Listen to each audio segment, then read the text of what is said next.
ओम श्री गुरुदेवाय नमः। आज्ञा हे मोर प्रिय समस्त सुधीवृंद को कोटि कोटि प्रणाम। आज आज्ञा सब आम पुराण शास्त्र विषय आलोचना कर आज यदि देखा कल्की ठाकुर सहित जी कल्की नारायण नारायण सहित कलिर कौन चुक्ति होता ये चुक्ति विषय किए कह देखु आज्ञा ये हूँ गोटे सुंदर गुप्त तथ्य सी तथ्य एमती तथ्य जहाँकि अभी राजनीति परिसर भितर को आपण मैंने पशिपारे मुझे बुझे जाऊँगी से विषय धीरे धीरे कह भी जाऊँगी आप सब जानीपारे आजिकल जो चैनल बहुत चैनल बाहर सब कल्की ठाकुर एठी जन्म होती से जन्म होती छाड़ू सी जी जहाँ कहती आज्ञा से निजपाई कहूँ आमपाई कि ना आमर ये चैनल मध्यम आपण मैंने देखिपे तेणु आप सब जानीपे किए प्रकृत निराट सत कथाटा कौन तेणु छाड़ू से विषय आम आज देखा जे आम जदि राजनीति क्षेत्र में प्रवेश करने जीव कली सब बेले कही नारायण को मोर प्रभाव मु लोक मान एमती मत रखी जहाँफल तुम्हें जिते भी चेष्टा कर सुधार रास्ता को आणवर क्षमता तुम नथिबो। देखो आज्ञा सबुठी आज्ञा कली सत्यर थिला सत्यर किए थे मूर दारुण मूर दारू पार्श्व से कली प्रवेश करमती कला नारायण पुणी माइले आम यही नृसिंह पुराण पर आलोचना करुले गत अध्याय तो पुणी भी आलोचना करवा आज से राजनीति क्षेत्र को जावा तो कली जुगे जुगे कली लगे सी आसी जुगे जुगे टेतुआ देखिए सत्य गला टेतुआ देखिले रावण देहर सेमती कली प्रवेश कर सब कला डाक नारायण आसी राम अवतार होगी बध कले पुणी कृष्ण अवतार हाँपाई से भी से नारायण सागर सब से तागिद कर रखुची देखु कुरुवंश से से कले अति उत्पाद अति गर्भ हतलंका अति महान च कौरवा भाया अति महान कर कौरवंश नष्ट हेले से भाई कलिर अंतिम समय आम देखुं ये जो युग आरंभ होती कलि जुगे आम जदि अयारंभ देखी आसवा जितेबाला अभी सीना गवर्नमेंटर ब्रिटिश शासन अभी गला पर अभी जो गवर्नमेंट शासन चलती राजुड़ा शासन ना राजुड़ा अमल आम जो देखा पंचदश लुई थे इंग्लैंड राजा थे 12 फरेन देशर जो राजा थे पंचदश लुई तांकर जो पुत्र हेले सी बहुत सुशासक थे जो पुत्र हेले 16 लुई से सब बेले कौन कले ना मद मात्स्य रूपदी नारी मान सहित विलास व्यसन से व्यस्तता भितर रहिले प्रजा मान कर कर से बसई चलले तो बहुत अन्याय बहुत अत्याचार अकथनीय चलला बढ़ला देखो आज्ञा मुझे कही जिते पृथ्वीर भाराक्रांत बढ़ भारा पापर भारा जो बढ़ से भगवान कौन सी अंश ना कौन सी रूप नहीं से आसवे से किए साबार करने किए आए ना नेपोलियन गोटे बाटालियन ठीक करके से राजा को मर्डर करके निजे पुणी शासन गादी नेले से भाई आम देखी देखिक आसिले सबु सबु क्षेत्र में आप देखिए जोटी अतिरु इति हम से कई ना कई जड़े आसवे कारण आपण देखिए आम जो भारत जो राजा मान थे से माने भी किसी सेमती अन्याय अत्याचार कले जहाँफल मुगल मान आसिक साम्राज्य विस्तार कले मुगल मान जो आसिक विस्तार कले से कौन भारतीय मान नथिले थिले ना नहीं आज्ञा कहतु भारतर जो जनबसती एम रही एमानकर मूलपिंड होती एम निज निज स्वार्थ को देखुं परटा को निजर देशटा को देखुना देखी से राणी लक्ष्मीबाई देखी झांसी राणी देखी शिवाजी देखी छत्रपति शिवाजी देखी राणा प्रताप देखी से हिस्ट्री सब लेखाई रही आज्ञा कि किसी लोक रही कौन हम अन्य मैंने विरुद्ध रही तापर पुणी मुगल साम्राज्य को विताड़ित करने देखो कलिर केते प्रभाव मुगल साम्राज्य विताड़ित करने ब्रिटिश मैंने आसिले ब्रिटिश मैंने आसी शासन कले ब्रिटिश शासन से भी अकथनीय अत्याचार जहाँ कले प्रजा मान सब आप जानते तापर विदा करने स्वयं ठाकुर पुणी से अंश कौ अंश तांकर गोटे समूह आप सब कही जे आत्मा स्वरूप मु सर्वगटे थी मोर तत्व कहीं न से आत्मा रूप सर्वगटे रही तेणु से कौन कले महात्मा गांधी की सेमती गोटे नेता से ठीक कले जहाँफल सी विताड़ित करने सक्षमता है ଜାତିର ପିତା ମହାତ୍ମା ଗାନ୍ଧୀ ସେଇଠୁ ଆମର ତିଆରି ହେଲା ସମ୍ବିଧାନ।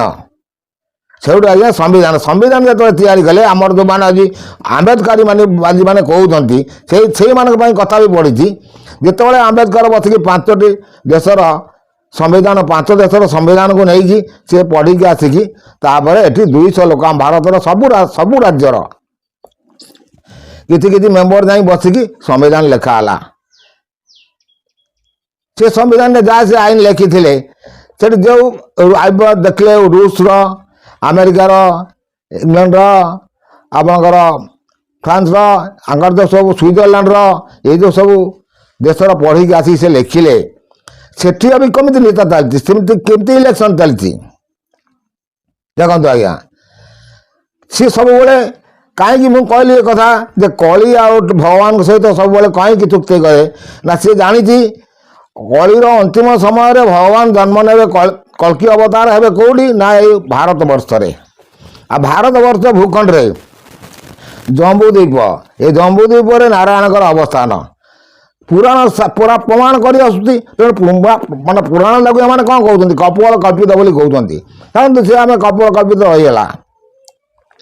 କିନ୍ତୁ ଯେଉଁ ସମ୍ବିଧାନ ଲେଖା ହେଲା ମନୁସ୍ମୃତି ନେଇ ସେମାନେ ଖସଡ଼ାକୁ ନେଇ ଏମାନେ ପୁଣି ସମ୍ବିଧାନ ଲେଖିଲେ। ସେ ସମ୍ବିଧାନ ଆସ୍ତେ ଆସ୍ତେ ପରିବର୍ତ୍ତନ ହେଉଛି। ଆଜି କାହିଁକି ଏ କଥା ମୁଁ ପକେଇଲି ନା ଆମର ଏଇ ଓଡ଼ିଶାର କଥା ପଡ଼ିଛି। ଓଡ଼ିଶାରେ 24 ବର୍ଷ ବିଜେଡ଼ି ଶାସନ କଲା।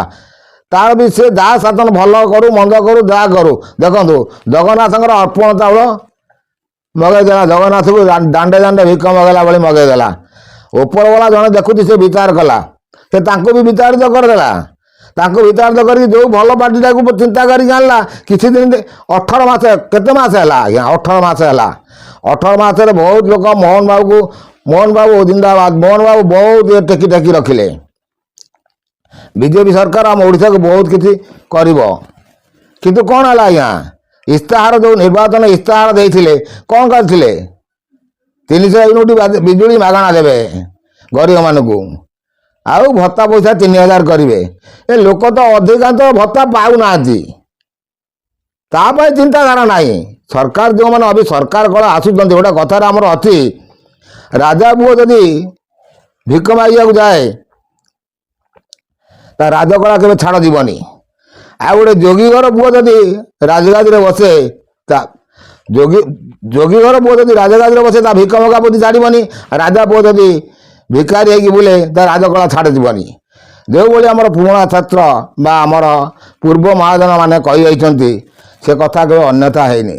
ତେଣୁ ଆଜିକାଲିର ରାଜନୀତି ନେତାଙ୍କ ବିଷୟରେ ଆପଣମାନେ ଦେଖିପାରୁଥିବେ କ'ଣ କରୁଛନ୍ତି କ'ଣ ନାହିଁ ଆଜ୍ଞା। ତୁମକୁ ଇଲେକ୍ସନ ପାଇଲା ଇଲେକ୍ସନ ଡେମୋକ୍ରାସିର ଅର୍ଥ କ'ଣ ଆଜ୍ଞା? ଗଣତନ୍ତ୍ରର ଅର୍ଥ କ'ଣ? ଗଣତନ୍ତ୍ର ଶାସନ ବୋଇଲେ କ'ଣ ଆଜ୍ଞା? ଜନଗଣଙ୍କ ପାଇଁ ଜନତାଙ୍କ ଦ୍ୱାରା ଜନତାଙ୍କ ନିମିତ୍ତ ଜନତାଙ୍କ ପାଇଁ ତମେ ଶାସନ ଗାଦିକୁ ଆସିଲ, ସେମାନେ ତମକୁ ଭୋଟ ଦେଲେ। କିନ୍ତୁ ଏଇ ଭାରତର ଜନତାଙ୍କ ବିଷୟରେ କଥା ବି ମୁଁ କହୁଛି ଆଜି ଯେଉଁ ଓଡ଼ିଶାର ଜନତା ହୁଅନ୍ତୁ ବା ଭାରତର ଜନତା ହୁଅନ୍ତୁ ଆମ ଓଡ଼ିଶାରେ ସାଧାରଣତଃ 500 ଟଙ୍କାର ଲୋକ ବିକ୍ରି ହେଉଛନ୍ତି। ଇଲେକ୍ସନ ବେଳେ ଆପଣ ଦେଖିବେ 500 ଟଙ୍କା ବଣ୍ଟା ହେଇଗଲା ତାକୁ ଦେଇଦେଲେ ଭୋଟ। ଆରେ ମୂର୍ଖ ଲୋକ ସେତିକି ଚିନ୍ତା କଲା ନାହିଁ କାହିଁକି ଆମକୁ ସେ 500 ଟଙ୍କା ଦେଉଛି ଉତ୍କୋଚ ଦେଉଛି କ'ଣ ପାଇଁ? ଯଦି ଜନସମାଜ ସଚେତନ ନ ହେବ ତାହେଲେ ଏ ସମାଜ କେବେ ପରିପୁଷ୍ଟତା ଆସିବ ନାହିଁ। ତେଣୁ ଦେଖନ୍ତୁ ଆମେ ସେ ବିଷୟରେ ଯାହା କରିବା ଜନତା ତ ଯାହା କରୁଛନ୍ତି ଯେ ଯାହା କରିବ ସେ ତାର ଫଳ ନିଶ୍ଚିତ ପାଇବ। ଅଭିଯୋଗ ବିଧାୟକମାନେ ଦରମା ବଢ଼େଇଲେ କୁହନ୍ତୁ ଗୋଟେ ବିଚାର କରି ଦେଖନ୍ତୁ ଯେ ସର୍ବତ୍ର ବହୁତ ଚ୍ୟାନେଲ ବାଲା କହୁଛନ୍ତି ରାଜ୍ୟପାଳ ପାଖକୁ ଲୋକ ଭଲ ମହା ବିଦୁଷୀମାନେ ଅଛନ୍ତି ପୁଣି ତାକୁ ବନ୍ଦ କରିବା ପାଇଁ ସେ ରାସ୍ତା ତିଆରି କରୁଛି। ଯିଏ ଠାକୁର ବହିଛି ସେ ରାସ୍ତା ତିଆରି କରୁଛି ଭଲ ବିଦୁଷୀମାନଙ୍କୁ ରାଜ୍ୟପାଳ ପାଖକୁ ଗଲେ ଚିଠି ନେଇକି। କିନ୍ତୁ ରାଜ୍ୟପାଳ ପାଖରେ କ'ଣ ଅଛି? ରାଜ୍ୟପାଳକୁ ଏମାନେ ଦରଖାସ୍ତ ଦେଲେ ତାଙ୍କ ପାଖକୁ ବିଲ୍ ଆସିବ। ବିଲ୍ ଆସିବ ସେମାନେ ଯେଉଁ 147 ବିଧାୟକ ଯେଉଁ ବିଲ୍ ପାସ୍ କଲେ 2.5 ଗୁଣ ଦରମା ନେବେ ବୋଲି ସେ ବିଲ୍ ଆସିବ କେଉଁଠି? ରାଜ୍ୟପାଳ ପାଖକୁ। ରାଜ୍ୟପାଳ ଯଦି ତାକୁ ପ୍ରଥମେ ଫେରେଇ ଦିଏ ସେକେଣ୍ଡ ଟାଇମ୍ ପାଇଁ ଦ୍ୱିତୀୟ ଟାଇମ୍ ପାଇଁ ଯଦି ସେ ବିଲ୍ ଚାଲି ଆସିଲା ତାକୁ ସାଇନ୍ କରିବା ପାଇଁ ବାଧ୍ୟ, ନ କଲେ ବି ସେ ବିଲ୍ ପାସ୍ ହେଇଯିବ। କାରଣ ଇଏ ହେଉଛି ସମ୍ବିଧାନର ଆଇନର ବିଧାନସଭା ଆଉ ରାଜ୍ୟସଭା ଆଇନରେ ଅଛି, ଆଇନର ପ୍ରଣୟନ ଭିତରେ ରହିଛି। ତେଣୁ ସେଇ ଆଇନ ପ୍ରସେସ ଭିତରେ ସେଇ ଆଇନ ଉପରେ ଆଜି କହିବା ପାଇଁ ଯାଉଛି। ସେଇ ଆଇନ ଯଦି ତମେ ଏତେ କାର୍ଯ୍ୟକାରୀ କରିବା ପାଇଁ ଯାଉଛ, ତମ ବିଧାନସଭା ହଉ ବା ରାଜ୍ୟସଭା ହଉ ଯାହା ହଉ, ଆମ ସମ୍ବିଧାନର ଆଇନରେ ନାହିଁ ଗୋହତ୍ୟା କରିବା ପାଇଁ। ଭାରତରେ ଗୋହତ୍ୟା ବଢ଼ି ଚାଲୁଛି। କାହିଁ ଦିନକ ପାଇଁ ତମେ ରାଜନୀତି ନେତାମାନେ ଦିନେ କହୁନା କାହିଁକି ତମେ ଗୋହତ୍ୟା କରିବ? କହୁଛନ୍ତି କି ଯେ ବିପଦ କହୁଛନ୍ତି, ମାଳିକା ବିଚାର ବାଲା କହୁଛନ୍ତି, ସମସ୍ତେ କହୁଛନ୍ତି ବିପଦ ମାଡ଼ି ଆସୁଛି। ବିପଦ ମାଡ଼ି ଆସିବ, ଚିନ୍ତା କରିବାର କିଛି ନାହିଁ। କାରଣ ଗୋମାତା ସେ ହେଉଛନ୍ତି ଆଦିଶକ୍ତିଙ୍କର ଗୋଟେ ଅଂଶ ସ୍ୱରୂପ। ଯାହାର କ୍ଷୀର ଖାଇକି ତମ ଛୁଆ ବଢୁଛନ୍ତି, ତମେ ବି ବଞ୍ଚୁଛ, ତମେ ବଢିଛ, ତାକୁ ପୁଣି ମାରିକି ଖାଉଛ। ପାପଟା କିଏ କରୁଛନ୍ତି? ଆପଣମାନେ କରୁଛନ୍ତି ପାପ। ମୁଁ କୌଣସି ଯଦି ତମେ ରାଜନୀତି କରିବାରେ ଏତେ ବୁଦ୍ଧି ଅଛି, ଏତେ ବୁଦ୍ଧିଆ, ଏତେ ଆସିକି ରାଜନୀତି କରିବା ପାଇଁ ଚିନ୍ତାଧାରା ରଖିଛ, ଆମେ 1976 ମସିହା କଥା କହୁଛୁ। 1976 ଗ୍ରାଜୁଏସନ୍ କମ୍ପ୍ଲିଟ୍ କଲାବେଳେ ଏଇ ଶ୍ରୀକାନ୍ତ ଜେନା ଥିଲେ ଆମର ଏ ଏରିଆରେ ବଡ଼ି ରେଡ଼ାବିସି ଆଗେ ଥିଲା। ବଡ଼ି ରେଡ଼ାବିସି ନିର୍ବାଚନ ମଣ୍ଡଳୀ ଅବିକା ହେଲା ପାଟକୁରା। MLA ପାଇଁ ଠିଆ ହେଇକି ଆସିଥିଲେ, ଆମର ଏଇ ଘରକୁ ବସିଥିଲେ। ତାକୁ ଦୁଇ ପଦ କଥା କହିଥିଲି, କିନ୍ତୁ କାହିଁ ଏମାନେ ରାଜନୀତି ନେତା ଏମିତି, ଏମାନେ ଗଲା ପରେ ଗାଦିକି ଗଲା ପରେ ଏମାନଙ୍କ ପାଖରେ କଳିର ପ୍ରବେଶ ବହୁତ ହେଇଯାଏ। କାରଣ ଘମଣ୍ଡ ଆସିଯାଏ। ମୁଁ MLA ହେଇଗଲି, ସେ କହୁଛି ମୁଁ MP ହେଇଗଲି। ଏ ହେଲା ଆଜ୍ଞା ଠାକୁରଙ୍କର ନୀତିର ବାଣୀ। କାରଣ ଯେଉଁମାନେ ବସିକି ରାକ୍ଷସ କୁଳମାନେ ବସି ତପସ୍ୟା କରିକି ତପ ଫଳରେ ଜିତିବେ, ତାପରେ ତାଙ୍କର ଘମଣ୍ଡ ଆସିଯିବ, ସେ ସେଠୁ ଅନ୍ୟାୟ ଅତ୍ୟାଚାର କରିବେ। ଯେଉଁଭଳି ଏ ଯୁଗରେ ଏ ରାଜନୀତି ନେତାମାନଙ୍କର ନୀତି ହେଲା ସେଇଭଳି। କାହିଁ ତମେ ବସି ଚିନ୍ତା କରୁନା ଗରିବମାନେ କେତେ ଗରିବ ଅଛନ୍ତି। ଯଦି ତମ ପାଖରେ ବଳକା ଧନ ଅଛି, ତମେ ନେବା ପାଇଁ ଚିନ୍ତା କରୁଛ, 2.5 ଗୁଣା ଦରମା ବଢ଼େଇକି ନେବ, ତାହେଲେ ତମେ ସେ ଗରିବମାନଙ୍କୁ ଦେବା ପାଇଁ ଚିନ୍ତା କରୁନା। ଆମ ରାଜ୍ୟଟାକୁ କେମିତି ଭଲ ସୁରୁଖୁରୁରେ ଚଳେଇବୁ, ତା ବିଷୟରେ ଚିନ୍ତା କରିବାର ନାହିଁ। ତେନି ନିଜେ ନିଜର ପାଇଁ ନିଜ ପାଇଁ ଚିନ୍ତା କରୁଛ। ତେଣୁ ଆମ ଭକ୍ତ କବି ମଧୁସୂଦନ ଲେଖି ଯାଇଥିଲେ, ଦାନାର ଦବଡ଼ା ଯଦି ଚଳିବେ କି ଭାଇ, ଜାତି ନନ୍ଦିଘୋଷ ରଥ। ଦାନାର ଦବଡ଼ା ଯଦି ତମେ ନିଜ ସ୍ୱାର୍ଥ ରଖିବ, ତାହେଲେ ସେ କ'ଣ ଜାତି ନନ୍ଦିଘୋଷ ରଥ ଚଳିବ? କେବେ ଚଳିବନି ଆଜ୍ଞା। ତେଣୁ ଆଜି ତମେ ଯେଉଁ ପରିସ୍ଥିତି ସୃଷ୍ଟି କଲ, ତାକୁ ତମେ ଭାବୁଛ ଅଙ୍କୁଶ ଲଗେଇବା କେହି ନାହାନ୍ତି। କିନ୍ତୁ ତମେ ସିନା ରାଜ୍ୟପାଳ ବିଲ୍ ଛାଡ଼ି, ରାଜ୍ୟପାଳ ଦସ୍ତଖତ ନ କଲେ ବି ତମେ ବିଲ୍ ପାସ୍ କରିଦେବ। କିନ୍ତୁ ଜନ ଆନ୍ଦୋଳନ, ଯଦି ଓଡ଼ିଶାର ଜନତା ସେମିତି ଥିବେ, ଟାଣୁଆ ଟାଣୁଆ ଜନତା ଯଦି ଥିବେ, ତାହେଲେ ଜନ ଆନ୍ଦୋଳନ ସୃଷ୍ଟି କରିବେ, ତାହେଲେ ସେ ବିଲ୍ଟା ସ୍ଥଗିତ ହେଇକି ରହିବ। କୁହନ୍ତୁ ମୁଁ ଭୁଲ କହୁଛି ନା ଠିକ୍ କହୁଛି? ଡେମୋକ୍ରାସିର ନିୟମ, ଯେତିକି MLA MP ମାନେ ଅଛନ୍ତି, ଡେମୋକ୍ରାସିର ନିୟମ ବି କିଛି ଲୋକଙ୍କୁ ଜଣା ନଥିବ। ସମ୍ବିଧାନର ଆଇନର ଧାରା ବି କିଛି ଲୋକଙ୍କୁ ଜଣା ନଥିବ। କିନ୍ତୁ ବସିକି ଆମେ MLA ହେଇଗଲୁ। ଆଜିକାଲି ତ ଯେଉଁମାନେ ଗୁଣ୍ଡାମି ବଦମାସି କଲେ, ସେମାନେ ବି ପାଇଗଲେ ପଦ। ରାଜନୀତି କରିବାକୁ ଆସ, ରାଜନୀତି କର, ଦେଶର ଉପକାର କର, ଜନସେବା କର, ଗରିବ ଗୁରୁବାମାନଙ୍କୁ ଦେଖ, ଯାହା କିଛି କର। ମାନ୍ୟବର ଆମର ପ୍ରଧାନମନ୍ତ୍ରୀ ଯେମିତି କରୁଛନ୍ତି, କିଛି ନା କିଛି ସେ କାମ କରୁଛନ୍ତି ଦେଶ ପାଇଁ, ଯେଉଁଟାକି ଦେଶ ଆଜି ତାଙ୍କୁ ଝୁରୁଛି। କିନ୍ତୁ ସେ ତମରି ତାଙ୍କରି ନାଁରେ ହାୱାରେ ତମେ ବିଜେପି ଦଳ ଏଠି ଓଡ଼ିଶାରେ ପାଇଗଲା ପରେ କ'ଣ କରୁଛ?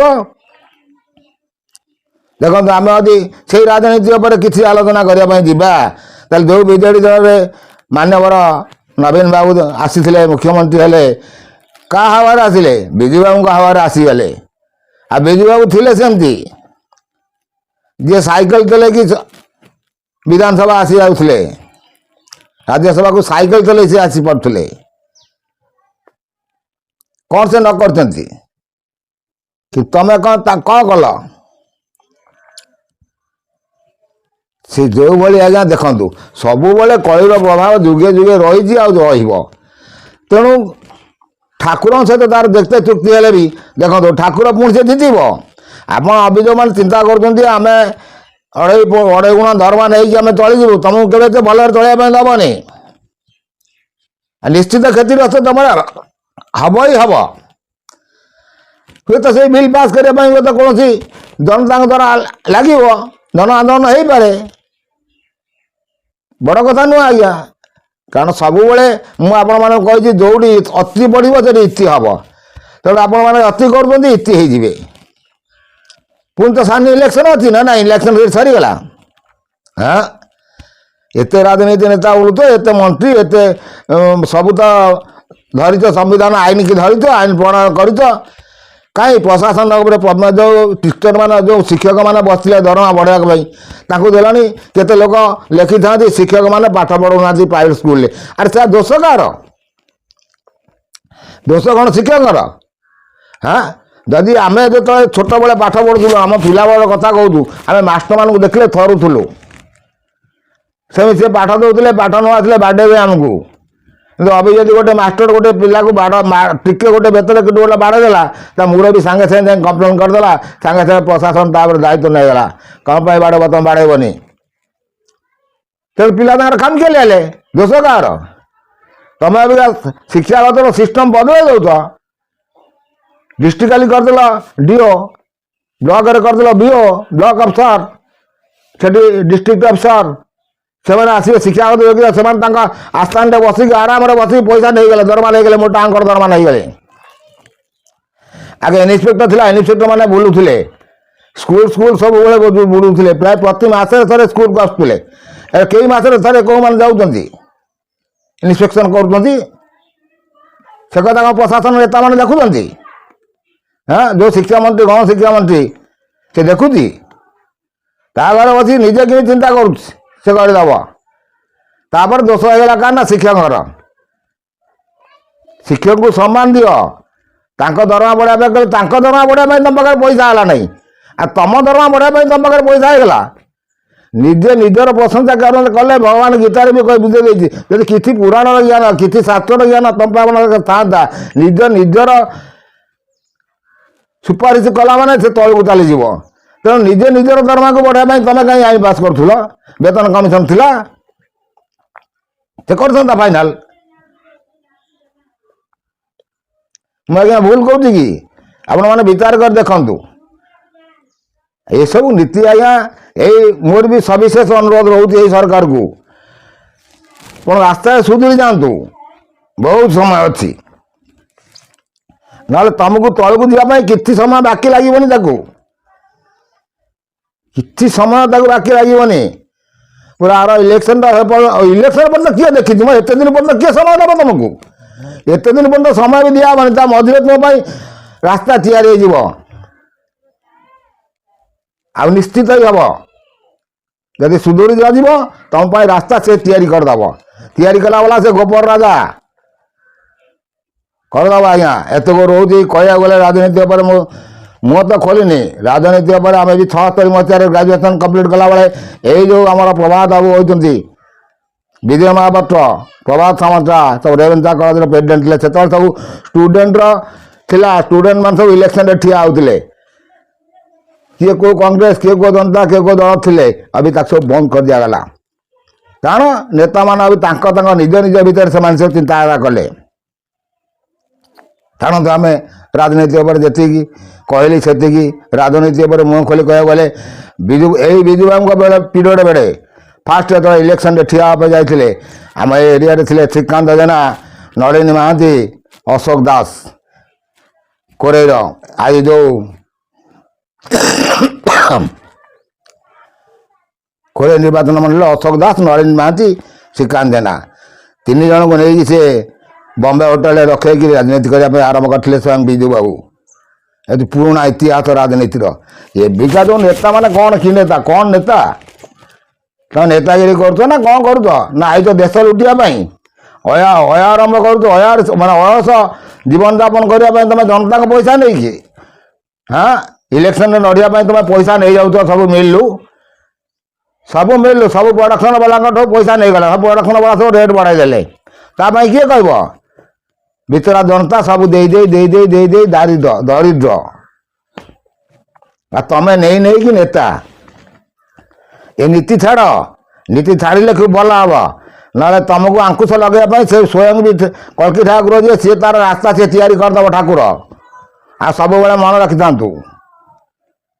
अतिटा जो अति इति से तुम राजनीति करवा बहुत अति होगा आज्ञा आस्ते आस्ते देश सुधुरी जाओ आउ सामान्य ओडिशा भी तुम गोहत्या बंद करने आगे चिंताधारा रख बंद न कर ତୁମକୁ ରାସ୍ତାରୁ ଗୋଟେ ହଟେଇବା ପାଇଁ ତାକୁ ବାଧ୍ୟ ହିଁ ହେବ ସିଏ, ଆଉ ସେ କରିଦେବ। କାରଣ ସିଏ ବ୍ରହ୍ମଶକ୍ତି। ଯେତେବେଳେ ଜଗନ୍ନାଥଙ୍କ ଇଚ୍ଛା ଉପରେ ସେ ସବୁ କିଛି ଚାଲିବ, ସେତେବେଳେ ସେ କାହାକୁ ଛାଡ଼ିବନି। ସବୁବେଳେ ମନେ ରଖ, ଐଶ୍ୱରିକ ଶକ୍ତି ବୋଲି ଜଣେ ଅଛି, ସେ ଶକ୍ତି ସବୁବେଳେ କାହା କଣ୍ଠରେ ନାହିଁ କାହା କଣ୍ଠରେ ବିଜୟ ହେଇକି ସେ ରାସ୍ତା ତିଆରି କରିବ। ଆଉ ଇଏ ହେଉଛି ନିଶ୍ଚିତ। ଏତେକ ରହୁଛି ଆଜ୍ଞା, ନେକ୍ସଟ ଅଧ୍ୟାୟରେ କିଛି କହିବା।